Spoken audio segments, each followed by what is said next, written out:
की साजिश फेल हो गई थी। ऐसे में जब समर ने उसे उनकी शादी खराब करने का आइडिया दिया तो आरव बेचैन हो गया और फिर वो दांत पीसते हुए बोला, अगर ये इतना आसान होता तो क्या मैं मर्डरिंग हार्ट पाउडर पाने के लिए इतने पैसे खर्च करता?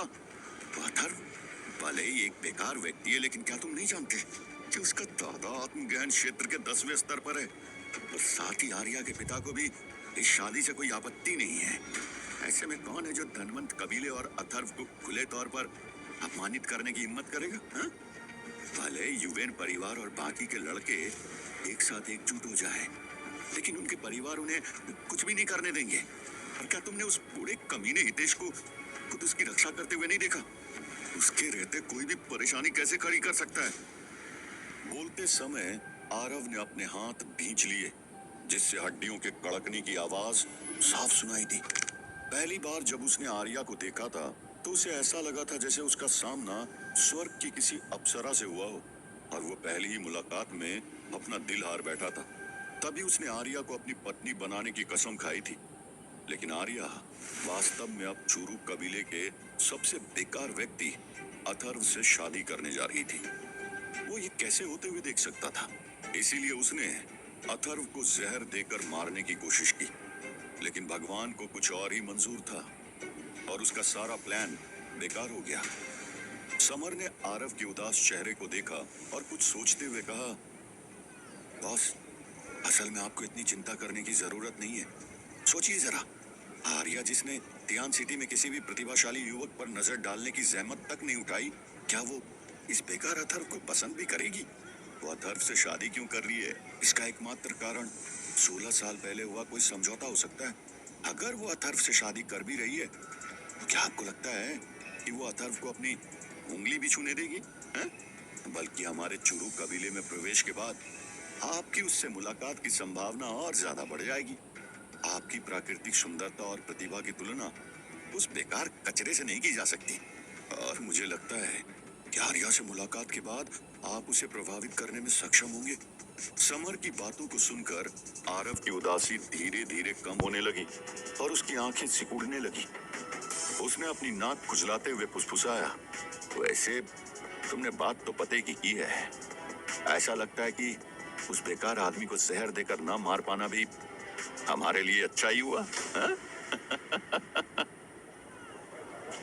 दूसरी ओर जैसे ही अथर्व बाहर निकला, उसने एक लाल कालीन की लंबी कतार देखी जो उसके दरवाजे के प्रवेश द्वार से शुरू होकर धनवंत कबीले की दिशा में फैली हुई थी। धनवंत कबीला एक ऐसा कबीला नहीं था जो पूरी तरह से गहन शक्ति में प्रशिक्षित था। ये एक ऐसा कबीला था जो पीढ़ियों से व्यवसाय में विशेषता रखता था। हालांकि इसे पूरे ब्लू विंड साम्राज्य में अन्य लोगों की तुलना में अमीर नहीं माना जा सकता था, लेकिन तियान सिटी के अमीर लोगों की सूची में धनवंत कबीला शीर्ष पर था। धनवंत कबीले के लीडर के 2 बच्चे थे, युवान और आर्या। आर्या ने अपनी प्रतिभा से पूरे तियान सिटी में सबको चौंका दिया और धनवंत कबीले की प्रतिष्ठा तियान सिटी में और अधिक बढ़ गई। आर्या की गहन शक्ति और उसकी साधना की लाजवाब गति को देखते हुए आखिरकार सबने ये स्वीकार कर लिया कि किसी दिन आर्या पृथ्वी गहन क्षेत्र या उससे भी ऊपर आकाश गहन क्षेत्र तक अवश्य पहुंचेगी। उस समय धनवंत कबीले के पास न केवल सबसे अधिक संपत्ति होगी, बल्कि पूरे तियान सिटी में सबसे प्रभावशाली गहन शक्ति भी होगी। हालांकि उसी धनवंत कबीले ने शहर की सबसे प्रतिभाशाली लड़की की शादी अथर्व से करने दी थी, जिसका कोई संभावित भविष्य नहीं था। कौन जानता है कि धनवंत कबीले के इस निर्णय से कितने लोग ईर्ष्या, घृणा और जलन से पागल हो रहे थे। जैसे ही चूरू कबीले की शादी की बारात सामने आई, तियान सिटी की सड़क पर शोर मचने लगा। सड़क के दोनों किनारे दर्शकों से खचाखच भरे थे। जैसे ही अथर्व बारात के साथ कदम से कदम मिलाकर चल रहा था, तो भीड़ से फुसफुसाहट उसके कानों तक पहुंचने लगी। अरे देखो, वो चूरू कबीले के 5वें बुजुर्ग का पोता है। मैंने सुना है कि उसकी मिस्टिक वेन्स क्षतिग्रस्त है और वो अपने जीवन में कभी भी प्राथमिक ज्ञान क्षेत्र के पहले स्तर तक भी नहीं पहुंच पाएगा। ओह, ये पहली बार है जब मैंने उसे आमने सामने देखा है। एक और व्यक्ति ने मजाकिया अंदाज में कहा, यदि तुमने उसे पहले नहीं देखा तो ये सामान्य बात है। एक ऐसा व्यक्ति जो किसी काम का नहीं, क्या तुम्हें लगता है कि वो किसी को अपना चेहरा दिखाने के लायक भी है? वास्तव में ऐसे कचरे के साथ आर्या जैसी लड़की की शादी होना तो लंगूर के हाथ अंगूर लगने जैसा है। अरे मैंने सुना है कि ये शादी उनके पिता अधीर और प्रताप के बीच हुए वादे के कारण हो रही है।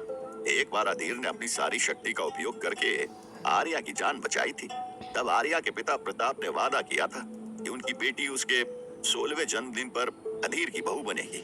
लेकिन कुछ ही समय बाद कुछ हत्यारों ने अधीर पर हमला कर दिया और पिछले युद्ध के कारण वो लड़ने में असमर्थ थे और फिर उनकी हत्या कर दी गई। ये खबर प्रताप पर एक उल्का पिंड की तरह गिरी और उन्हें बेहद दोषी महसूस हुआ।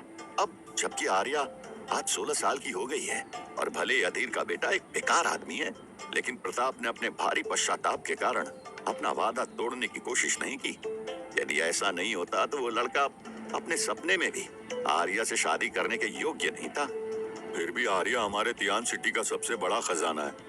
यदि अथर्व के पास 5वें बुजुर्ग का पोता होने का दर्जा नहीं होता तो उसे अब तक चुरू कबीले से बाहर फेंक दिया गया होता। मैं शायद उससे 100 गुना ताकतवर हूँ।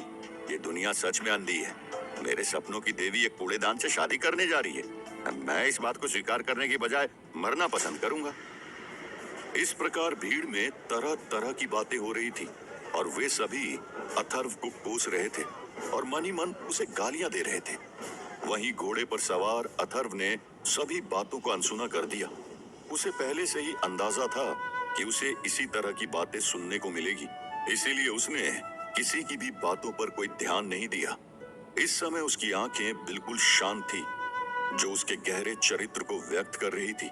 उसकी अभिव्यक्ति ठंडे पानी की तरह स्थिर और शांत थी, जिससे वो अपनी उम्र से कहीं अधिक समझदार प्रतीत हो रहा था।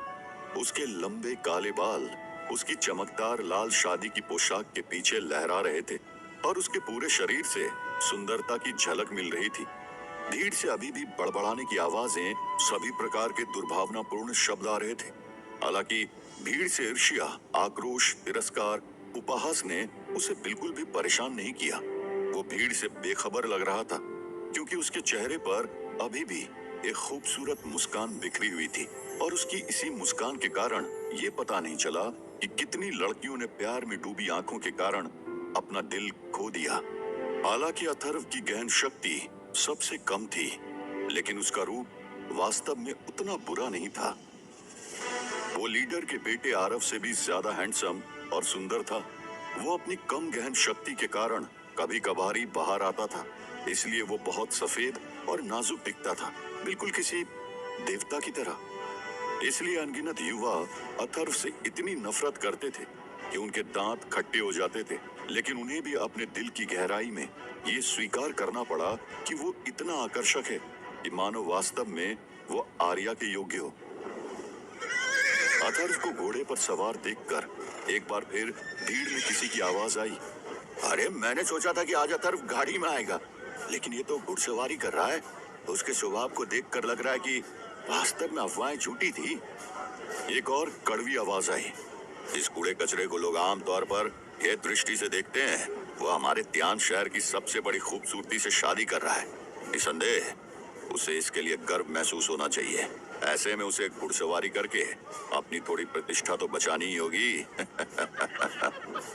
एक आदमी ने सवाल करते हुए कहा, मैंने सुना है कि यूएन कबीले के युवा मास्टर के साथ साथ अन्य परिवारों के युवा मास्टर भी इस शादी से बेहद नाराज हैं।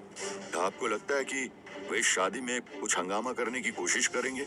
उसका सवाल सुनकर बगल वाले आदमी ने कहा, ये बात सही है कि शहर के सभी युवा मास्टर इस शादी से नाराज हैं, लेकिन मुझे नहीं लगता कि वे ज्यादा कुछ कर पाएंगे, क्योंकि अथर्व हरीन का पोता है और शहर के सभी विशेषज्ञों को उनका सम्मान करना होगा। उनके बेटे की पहले ही मृत्यु हो चुकी है और उनका केवल एक ही पोता है। उन्होंने अपने जीवन की शुरुआत से ही अथर्व की देखभाल की। यदि ऐसे में कोई परेशानी खड़ी करता है तो उसे हरीन के गुस्से का सामना करना पड़ेगा और जो कोई भी ऐसा करने का साहस करेगा निश्चित रूप से उसे अपनी जान गंवानी पड़ सकती है। इसके अलावा ये कोई जबरन विवाह नहीं है। ऐसे में कौन है जो पूरे धनवंत कबीले को भड़काने का प्रयास करेगा? मेरा मानना है कि वे सभी प्रेमी युवक जो वास्तव में परेशानी खड़ी करने की सोच रहे थे मजबूती से अपने घरों में बंद हो चुके होंगे। बारात सामान्य ढंग से चली न ज्यादा तेज और न ज्यादा धीमी। 5 किलोमीटर से अधिक की यात्रा में लगभग 1.5 घंटे का समय लगा। जैसे ही अथर्व ने धनवंत कबीले के मुख्य द्वार को देखा, उसे एक भयंकर चीख सुनाई दी। एक लंबा मजबूत व्यक्ति अथर्व की तरफ दौड़ा। उसकी लंबाई कम से कम 3 मीटर थी। उसका शरीर बैल के समान ताकतवर था और जब वो चलता था तो जमीन कांपने लगती थी। जैसे ही अथर्व ने उसे देखा, उसने एक कड़वा घूंट पी लिया और उसकी आंखें चौड़ी हो गई। कौन है ये हट्टा कट्टा आदमी? कहीं ये कोई अथर्व का दुश्मन तो नहीं, जो आरव के बाद उसकी शादी खराब करना चाहता है? क्या इसे आरव ने भेजा है? जानने के लिए सुनिए द वॉरियर, सिर्फ पॉकेट एफएम ऐप पर।